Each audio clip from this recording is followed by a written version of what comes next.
नाज़रीन अस्सलाम वालेकुम वरहमतुल्लाहि वबरकातुहू। सीधी बात की ताज़ा तरीन प्राइम टाइम में आप लोगों का इस्तकबाल है। नाज़रीन, मैं अंसार अजीज़ नदवी आज के प्राइम टाइम में आप लोगों के सामने एक पाकिस्तान के जज्बे खैर सगाली की सदर हसन रूहानी ने इस्तकबाल किया है और बहुत सारी बातें उन्होंने बयान की है इमरान खान से मुलाकात के बाद, वो तफसील रखता हूँ। इसके अलावा कश्मीर में 71 दिन बाद पोस्ट पेड मोबाइल फ़ोन की खिदमत आज बहाल कर दी गई हैं और इंटरनेट की मुअत्तली जारी है, उस पर भी रोशनी डाली जाएगी। और इसके अलावा आज एक खुसूसी प्राइम टाइम के लिए मैंने इंटरव्यू लिया है एक ऐसी शख्सियत से जो 9 साल तक जेल में रही मुंबई ट्रेन बम धमाकों के मामले में, और वहीं पर उसने वकालत की और फिर बहुत सारी चीज़ें उन्होंने किताब भी लिखा जिसमें बेगुनाह कैदी के नाम से। मैं वो सारी तफसीलात आप लोगों के सामने रखने की कोशिश करूँगा। बहरकैफ नाज़रीन, तफसीलात में जाने से पहले आप लोगों से दरख्वास्त है कि जिन लोगों ने हमारे चैनल को सब्सक्राइब नहीं किया है सब्सक्राइब कर लें और हमारी इन वीडियोज़ को दूसरों तक पहुँचाने में हमारी मदद करें। बहरकैफ नाज़रीन, वादी कश्मीर में पीर के रोज़ लोगों को उस वक्त बड़ी राहत नसीब हुई जब 71 दिनों तक जारी रहने वाले तवील और बदतरीन मुवासलाती ब्लैकआउट के बाद post paid mobile phone connections की कॉलिंग खिदमत बहाल की गई है। ताहम इंटरनेट खिदमत बशमूल लेसलाइन और ब्रॉडबैंड की मुअत्तली जारी है। तमाम मीडिया और निजी दफातर के इंटरनेट कनेक्शंस बंद रखे गए हैं। बाद सरकारी दफातर बशमूल अस्पतालों में भी इंटरनेट खिदमत को मुअत्तल किया गया है। जम्मू कश्मीर हुकूमत के तर्जुमान रोहित कंसल ने हफ्ते के रोज़ श्रीनगर के सोनावार इलाके में सहाफ़ियों के लिए कायम करदा मीडिया सेंटर में एक प्रेस कॉन्फ्रेंस से खिताब करते हुए कहा था कि रियासत की सूरत हाल का जायज़ा लेने के बाद तमाम मुवासलाती कंपनियों की पोस्ट पेड मोबाइल फ़ोन खिदमत को 14 अक्टूबर से बहाल करने का फैसला लिया गया है। नाज़रीन, आपको बता दें कि 5 अगस्त जिस दिन मरकज़ी हुकूमत ने जम्मू कश्मीर को आईन हिंद की दफ़ा 370 और दफ़ा 35A के तहत हासिल खुसूसी इख्तियारात मनसूख किए और रियासत को 2 मरकज़ी ज़ेर इंतज़ाम वाले इलाकों में मुनक़सिम किया से एक रोज़ कबल यानी 4 अगस्त को रियासत भर में मोबाइल फ़ोन व इंटरनेट खिदमत मुअत्तल की गई थी। जहाँ खित्ते जम्मू में अब तक सिर्फ मोबाइल फ़ोन कनेक्शंस की कॉलिंग खिदमत रही, वहीं लद्दाख में दोनों कॉलिंग व इंटरनेट खिदमत बहाल की जा चुकी है। ताहम वादी में मोबाइल फ़ोन और इंटरनेट की मुअत्तली बराबर जारी है और पीर को दोपहर के वक्त सिर्फ post paid mobile phone connections की कॉलिंग खिदमत बहाल की गई है। बहरकैफ नाज़रीन, आप जानते हैं कि कश्मीर की सूरत हाल क्या है। मैं बार बार इसका तज़किरा कर रहा हूँ कि ज़मीनी हक़ाइक़ अभी तक सामने पूरी तरह से सामने नहीं आ रही हैं और कश्मीरियों का क्या रुझान है 370 को हटाने के बाद, ये उसी वक्त हो सकता है जब वहाँ पर सारी चीज़ें बहाल हो जाएं और फिर कश्मीरी पुरसुकून माहौल में रहने लगे तो महसूस होगा कि वो इस मरकज़ी हुकूमत के फ़ैसले का खैर मकदम कर रहे हैं। अगर नहीं होता ऐसा तो फिर जो है हालात मज़ीद ख़राब हो सकते हैं, ये तबसरा निगारों का कहना है। नाज़रीन, अब बात करते हैं हम उस खैर सगाली की जिसकी कोशिश इमरान खान कर रहे हैं। जी हाँ, पाकिस्तान के वज़ीर आज़म इमरान खान ईरान की एक रोज़ा दौरे पर हैं। ईरान में अपने मसरूफियात के दौरान उन्होंने ईरान के सदर हसन रूहानी के साथ मुलाकात की। मुज़ाकरात के बाद मुश्तरका प्रेस कॉन्फ्रेंस से खिताब में ईरान के सदर हसन रूहानी ने वज़ीर आज़म इमरान खान का शुक्रिया अदा किया और कहा कि हम पाकिस्तान के जज्बे खैर सगाली की कदर करते हैं और खैर सगाली के जवाब में हमारी तरफ से भी खैर सगाली का मुजाहरा किया जाएगा। सदर रूहानी ने कहा है कि पाकिस्तान और ईरान हमसाया और दोस्त ममालिक हैं। हमारी मुलाकात में खित्ते की सूरत हाल, सिक्योरिटी और अमन पर तफसीली बातचीत हुई है। हमने वज़ीर आज़म इमरान खान को ईरान की तेल बरदार जहाज़ पर हमले से मुताल्लिक़ अपने तहफ़्फ़ुज़ात से भी आगाह किया है। उन्होंने कहा है कि पाकिस्तान और ईरान ये समझते हैं कि इलाक़ाई मसाइल मुज़ाकरात से ही हल हो सकते हैं। अगर कोई मुल्क ये समझता है कि खित्ते में अदम इस्तेहकाम के बदले में कोई कार्रवाई नहीं होगी तो वो गलती पर है। अलावाज़ी इमरान खान से जौहरी डील से मुताल्लिक़ा उमूर पर भी बात की गई है। बहरकैफ नाज़रीन, इमरान खान यहाँ से फ़ारिग होने के बाद वो सऊदी अरब भी जाएंगे, शायद जा चुके हैं।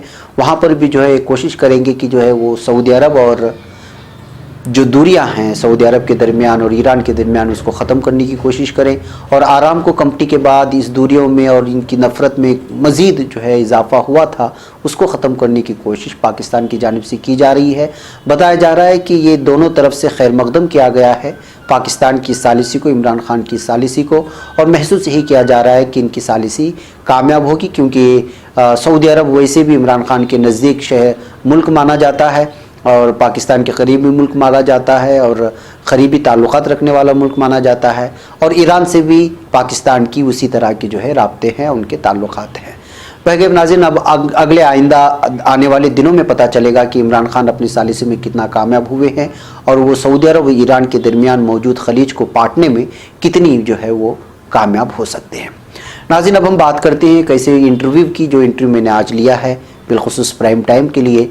ऐसे अफराद खाली हमसे मुलाकात होती है जो ऐसे तजुर्बात से गुज़रते हैं। ये वाहिद शेख हैं जिन्होंने 9 साल तक मुंबई के जेल में ज़िंदगी गुजारी और उनको ज़बरदस्ती फंसाया गया था एक बम ब्लास्ट मामले में। वो बेंगलुरु के दौरे में थे और वो एक बेगुनाह कैदी के नाम से किताब भी लिखा है, वहाँ के हालात को बयान करने की कोशिश की। और वो लोग जो इस वक्त क़ैद में ज़िंदगी गुजार रहे हैं, बेगुनाह हैं लेकिन क़ैद में ज़िंदगी गुजार रहे हैं, फंसाया गया है इंटेलिजेंस तंजीमों की जानिब से या ATS की जानिब से, या वो पुलिस अफसरान जो इस तरह की तंजीमों से जुड़े हुए हैं, झूठी गवाहियों के, झूठी शवाहिद और इस तरह की चीज़ें पेश करके नौजवानों को क़ैद करने की और उनको फंसाने की ये ख़बरें कोई नई तो नहीं है।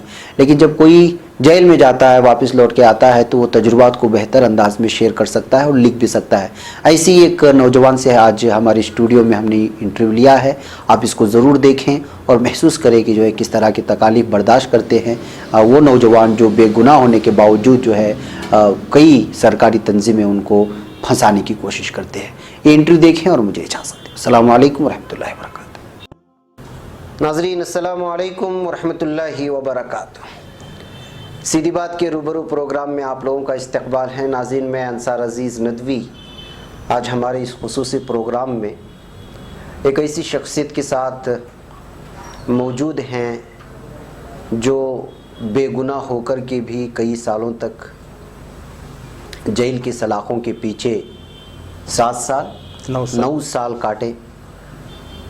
मुंबई से ताल्लुक़ रखते हैं, अब्दुल वाहिद शेख है इनका। लेकिन जैसे आप जानते हैं कि मुंबई के लोकल ट्रेन बम ब्लास्ट हुए थे, उसमें इनको फंसाया गया था और ये बेगुनाह होकर के निकल कर आए। जब जेल में अपना वक्त गुजार रहे थे तो उस वक्त उन्होंने किताब लिखी बेगुनाह कैदी, जो मकबूल आम हुई और लोग उसका मुताला भी करते हैं। उसमें वो सारी चीज़ें बयान की गई हैं जिसमें कि एक बेगुनाह कैदी के साथ या एक मुजरिम और मुलजिम के साथ पुलिस का और क़ानूनी क्या कार्रवाई उनकी होती है, उनका रवैया क्या होता है। दूसरी बात यह है कि इनको निकालने में जमीयत उलमा हिंद का जो मौलाना अरशद मदनी दामद बरकातुहुम से वाबस्ता है, उनका बहुत बड़ा किरदार रहा है। गुलजार आज़मी साहब का मुंबई में, उसका भी तस्करा करेंगे। और इन्होंने रिहाई के बाद सबसे बड़ी बात यह है कि जेल में रह कर के वकालत की डिग्री ली है और जब निकले हैं तो अब वकालत भी कर रहे हैं। और साथ ही एक इनोसेंस नेटवर्क के नाम से एक तंजीम बनाई है जिनका मकसद यही है कि जो है जो बेगुनाह फंसाए जाते हैं उनको रिहाई मिले। ये कुछ तमहीदी बातें थी जिसको आप मलहूज़ रख सकें कि जो है जिस शख्सियत के साथ मेरी गुफ्तगू हो रही है वो कौन है। अब हम लोग डायरेक्ट उनसे ही बातें करेंगे और वहाँ के हवाल पूछेंगे, किस तरह उनको फंसाया गया वगैरह वगैरह। तो जनाब वाहिद शेख साहब, आपका इस्तकबाल है हमारे सीधी बात के स्टूडियो में। तो बताएं कि जो है आप बेगुनाह साबित होकर के तो बाहर आ गए हैं, लेकिन आपको फंसाने की असल वजह क्या थी? देखिए, आप जानते हैं 2001 में हुकूमत हिंद ने student Islamic movement of India यानी सिमी नाम की एक मुस्लिम तंजीम थी, तलबा तंजीम थी, जिस पर पाबंदी आयद की। उस पाबंदी आयद करने के बाद मुल्क भर में मुस्लिम नौजवानों को सिमी मेंबर के नाम पर गिरफ़्तार किया गया और उसकी लपेट में पुलिस ने मुझे भी गिरफ़्तार किया और मुझे उस वक्त 2 महीने जेल में रखा गया। और बाद में मैं जेल से बेल पर बाहर आया, फिर वो चार्जशीट आई, वो केस चला, जिसमें बाद में मैं छूट गया 2011 में। लेकिन 2001 से लेकर 2011 के दरमियान पुलिस रिकॉर्ड में मेरा नाम सिमी एक्टिविस्ट के तौर पर आता रहा। और जब कभी मुल्क में कहीं बम ब्लास्ट हुए, कहीं फसाद हुए, कहीं टेरर अलर्ट जारी हुआ, तो पुलिस ने मुझे बुला करके पूछताछ की, मुझे मारा, तोड़ा, डांटा, डपटा, इलीगल डिटेन किया। लेकिन हर बार हमने पुलिस को कोऑपरेट किया और फिर पुलिस ने हमको बाद में छोड़ दिया। अनफॉर्चुनेटली, बदकिस्मती से 2006 में जब ब्लास्ट हुआ तो पुलिस ने फिर मुझे बुलाया, पूछताछ की, छोड़ दिया, फिर बुलाया, पूछताछ की, छोड़ दिया। कई दिनों तक ऐसा मामला होता रहा। लेकिन इस बार जब पुलिस को असल गुनहगार नहीं मिले तो पुलिस ने जो है मुझे इस केस के अंदर फंसा दिया। ना सिर्फ मुझे बल्कि मेरे साथ 12 मुस्लिम नौजवान जो बहुत पढ़े लिखे हैं, सुलझे हैं, उसमें कोई डॉक्टर है, कोई इंजीनियर है, कोई मैनेजर है, कोई सिविल इंजीनियर है, कोई कंप्यूटर इंजीनियर है, ऐसे मुस्लिम नौजवानों को मुल्क भर से पकड़ के ATS ने इस केस में फंसा दिया, जो आज भी जेल में है, परेशान है। तो मतलब ये है कि आपने गुनाह नहीं किया और आपको जो है फंसाया गया। फिर उसमें जब आपको फंसाया गया है, आपने कोई गुनाह नहीं किया है, तो क्या उनके पास क्या प्रूफ थे कि जो है 9 साल तक आपको अंदर रखे? देखिए, उनके पास कोई प्रूफ नहीं था, प्रूफ बनाए गए, सबूत गढ़े गए, शवाहिद तैयार किए गए। जब पुलिस ने देखा कि उनको असल लोग नहीं मिल रहे हैं और जब पुलिस ने ये तय किया कि वाहिद को और ये 13 लोगों को इस केस में गिरफ्तार करना है, इस केस में सज़ा दिलानी है, तो उन्होंने जो है सबूत को गढ़ना शुरू किया। उन्होंने पुलिस कस्टडी के दौरान मार मार के, टॉर्चर करके कन्फेशनल स्टेटमेंट वो लिख कर लाए और हमारी साइन ली। कानून कहता है कि कन्फेशनल स्टेटमेंट जो है खुद से होना चाहिए, खुशी से होना चाहिए, वॉलंटरी होना चाहिए, लेकिन इन्होंने जो है हमारी मर्जी के बगैर वो लिखे हुए कागजात पर, कोरे कागजात पर कन्फेशनल स्टेटमेंट पर साइन लिया। उसके बाद दूसरा काम इन्होंने ये किया केस को साबित करने के लिए कि हमारे घरों से आतिशगीर मादा बरामद दिखाया। किसी के घर से RDX बताए, किसी के घर से जो ग्रैन्यूल्स बताए, किसी के घर से हथियार बताए, और ये कहा कि ये जो बम ब्लास्ट में RDX इस्तेमाल हुआ है उसका बचा हुआ हिस्सा ये है। और तीसरी चीज़ ये की कि हमारे खिलाफ आई विटनेसेस खड़े किए, हमारे खिलाफ विटनेसेस खड़े किए, वो सब तैयार थे, वो सब कुकअप स्टोरी थी, और हमारे रिश्तेदारों को मार कर, डरा कर, धमका कर, टॉर्चर करके हमारे खिलाफ गवाही के लिए तैयार कराया गया। और उनसे ये कहा गया कि अगर तुमने इनके खिलाफ गवाही नहीं दी तो तुम्हें इस केस में भी गिरफ्तार कर लेंगे। तो बेचारे रिश्तेदार जो है डर के मारे हमारे खिलाफ गवाही देने के लिए तैयार हुए। कुछ लोगों ने कोर्ट में आके गवाही दी जिसकी बुनियाद पर सज़ा लगी, कुछ लोगों ने कोर्ट में गवाही नहीं दी और उसकी वजह से कुछ लोग छूट गए, जैसे मैं आपके सामने मिसाल हूँ। तो पुलिस ने जो है एक काम तो ये किया कि गलत रिकवरी बताई घरों से, दूसरा काम ये किया कि जबरन टॉर्चर करके कन्फेशनल स्टेटमेंट रिकॉर्ड किए, तीसरा काम ये किया कि झूठे गवाह खड़े किए, उनको लिख कर दिया कि तुम्हें वाहिद के खिलाफ क्या गवाही देनी है, तुम्हें साजिद के खिलाफ क्या गवाही देनी है, तुम्हें एहतशाम के बारे में क्या बोलना है, लिख कर दिया। गवाहों को कहा याद करो, और याद करने के बाद फिर इनको मजिस्ट्रेट के पास ले जाकर कहा कि देखो साहब ये असल गवाह है जो आपके सामने बयान देना चाहते हैं, और उनकी बयान की बुनियाद पर जो हमको 9 साल जेल में रखा गया, और उनके बयान की बुनियाद पर उन भाइयों को जो है सज़ा लग गई। मेरे खिलाफ जिस गवाह को खड़ा किया गया वो मेरा साड़ू था, इसका नाम महमूद अजीम कुरैशी है। उसने कोर्ट में आके कहा कि साहब ये सब झूठ है, बकवास है, पुलिस ने मुझसे दबाव में आकर मुझसे गवाही ली थी, लेकिन आज मैं भरी कोर्ट में ज़बानी बयान देने के लिए आया हूँ, तो सच कहता हूँ कि ये सब कुछ नहीं हुआ है। और जैसे ही उसने गवाही दी उसको हॉस्टाइल डिक्लेयर कर दिया गया कि ये गवाह मुकर गया है, ये पुलिस का गवाह था लेकिन पुलिस के बयान से मुकर गया है, इसलिए हम इसको हॉस्टाइल करार देते। लेकिन चूंकि मेरे खिलाफ कोई गवाही कोर्ट में आई नहीं, मेरे खिलाफ कोई मामला कोर्ट में नहीं आया, इसलिए कोर्ट ने मुझे बाइज्जत बरी कर दिया। तो यानी कि ये सब मैन्युफैक्चर्ड होता है कि जो है कुछ नौजवान को उठा लो और फिर उसके बाद आप गवाह और शवाहिद सबूत जमा करना शुरू। हिंदुस्तान का ये अलमिया है कि हमारी पुलिस मुलजिम, ये ATS थी या ATS थी ना, एंटी टेररिज्म स्क्वाड, जिसके जो चीफ उस वक्त के थे कृष पाल रघुवंशी, KP रघुवंशी थे।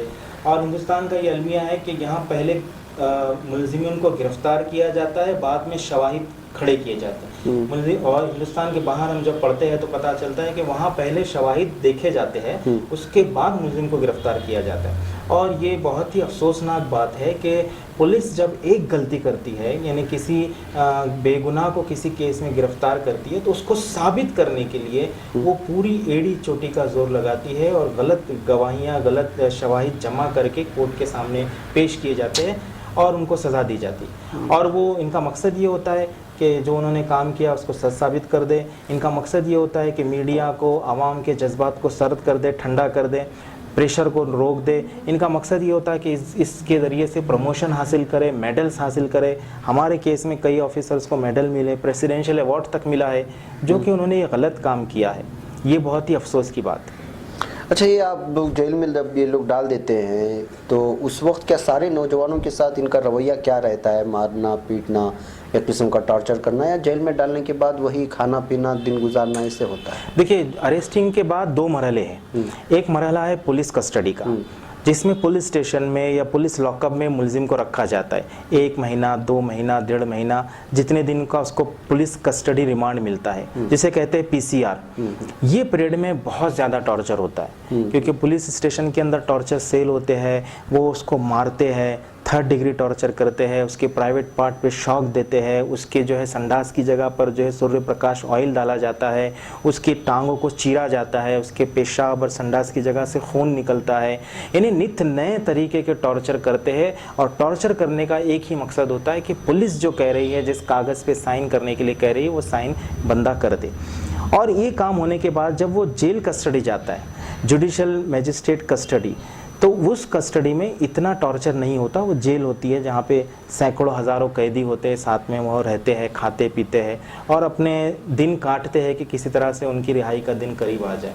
تو جیل میں اس قدر ٹارچر نہیں ہوتا، پولیس کسٹڈی میں بہت زیادہ ٹارچر ہوتا ہے. اچھا. تو ابھی آپ نے جو جیل میں جو بے گناہ قیدی لکھا ہے وہ کس زمرے میں لکھا ہے؟ اپنے آپ کو رکھ کر کے لکھا ہے، یا پھر دوسرے کئی قیدی ہوتے ہیں ان کے ساتھ ان کے ساتھ جو رویہ یا ان کے ساتھ جو ظلم و ستم ہوتا ہے اس کو دیکھ کر کے آپ نے لکھا ہے؟ جیل جانے کے بعد ہم کو یہ ریئلائز ہوا کہ یہ ایک بہت بڑے بم بلاسٹ کیس میں ہم کو پھنسا دیا گیا. وہ کہ ہم نے بم بلاسٹ کیا نہیں، ہمارے خلاف کوئی ثبوت اور کوئی جو ہے شواہد موجود نہیں تھے. اس کے باوجود بھی اتنے سارے ثبوت اور شواہد پولیس نے گھڑے چارج شیٹ کی شکل میں، اور بعد میں اس کو کورٹ میں ثابت کیا. تو ایک چیز یہ تھی کہ پولیس نے اتنا بڑا ہمارے ساتھ ناانصافی کی ہے، اس کو ایکسپوز کیا جائے. دوسری چیز یہ کہ ہم سے پہلے جتنے بم بلاسٹ کیس ہوئے تھے، جس میں بھی ناانصافیاں ہوئی ہے، جس میں غلط ارسٹنگ ہوئی ہے، جس میں ٹارچر ہوا ہے، لیکن ہماری جہالت کی یہ انتہا تھی کہ ہم ان کے بارے میں نہیں جانتے تھے، یا یہ کہیے کہ ہمارے جو پیشرو تھے انہوں نے کوئی چیز ڈاکیومنٹ نہیں کی تھی. اگر وہ ڈاکیومنٹ کرتے ہمارے سامنے آتی تو ہم کو اویئرنیس ہوتی کہ بھائی اس طرح معاملات ہوتے ہیں. تو جب ہم پولیس اسٹیشن جاتے یا ہم کو پکڑا جاتا تو ہم اس حساب سے ڈیل کرتے. تو میں نے یہ سوچا کہ اس کیس کا ایسا ڈاکیومنٹیشن ہونا چاہیے کہ ملت کا ہر نوجوان اس کو پڑھے، اور خدا نخواستہ اگر اس کے ساتھ اس طرح کا کوئی معاملہ ہوتا ہے تو اس کے لیے ایک رہنمائی ہو، ایک گائیڈ بک ہو کہ کیا کرنا ہے، کیسے کرنا ہے، کہاں بولنا ہے، کہاں خاموش رہنا ہے، قانون آپ کو کیا حق دیتا ہے، پولیس کی کتنی لمیٹیشنس ہے. یہ ساری چیزیں اس بک میں آنی چاہیے. اور ہم کو پتہ نہیں تھا کہ ہمارے ساتھ کیا ہوگا، مجھے پھانسی ملے گی یا مجھے سزائے عمر قید ملے گی یا کیا ہوگا. لیکن میں چاہتا تھا کہ اس کیس کی سچائی پوری طرح سے دنیا کے سامنے ایک ڈاکیومنٹ کی شکل میں آنی چاہیے. اس لیے میں نے جو ہے 2006 سے یہ کتاب لکھنا شروع کر دی، اور یہ کتاب جو ہے آپ کے سامنے آئی ہے. یہ آپ کی تعلیم کہاں تک ہوئی ہے؟ دیکھیے میں ارسٹنگ سے پہلے میں ایم اے کر چکا تھا اردو میں. میں بامبے یونیورسٹی سے پی ایچ ڈی کر رہا تھا. اسی وقت یہ ارسٹنگ ہو گئی. پھر ارسٹنگ ہونے کے بعد میں نے انگریزی میں ایم اے کیا، میں نے LLB کیا، میں نے جرنلزم کیا، میں نے ہیومن رائٹس کے بہت سارے کورسز کیے، اور ابھی جو ہے اس وقت میں واپس پی ایچ ڈی کے لیے میں اپلائی کر رہا ہوں. تو آپ نے وکالت بھی مکمل کر لی ہے؟ جی وکالت میری مکمل ہو گئی ہے. میں نے جیل سے پڑھائی کی تھی، جرنلزم بھی ہو چکا ہے. اچھا یہ اب جب جیل سے باہر آئے ہیں تو آپ ایم اے کے تحت میں اپنا جاب ڈھونڈ رہے ہیں، وکالت کے سلسلے میں آپ کی روزگاری کا سلسلہ کیا چل نکلا ہے؟ دیکھیے گرفتاری سے پہلے میں بمبئی کے ایک اسکول ہے انجمن اسلام، اس میں میں ٹیچر تھا، پڑھاتا تھا. ارسٹنگ ہونے کے بعد انہوں نے مجھے سسپینڈ کر دیا. لیکن جب میں باعزت بری ہو کے واپس گیا، چونکہ وہ مائنورٹی ادارہ تھا، تو انہوں نے مجھے واپس سے نوکری پہ رکھ لیا، اور میں بھی پھر سے اسی اسکول میں جو ہے برسر روزگار ہوں، وہاں پڑھا رہا.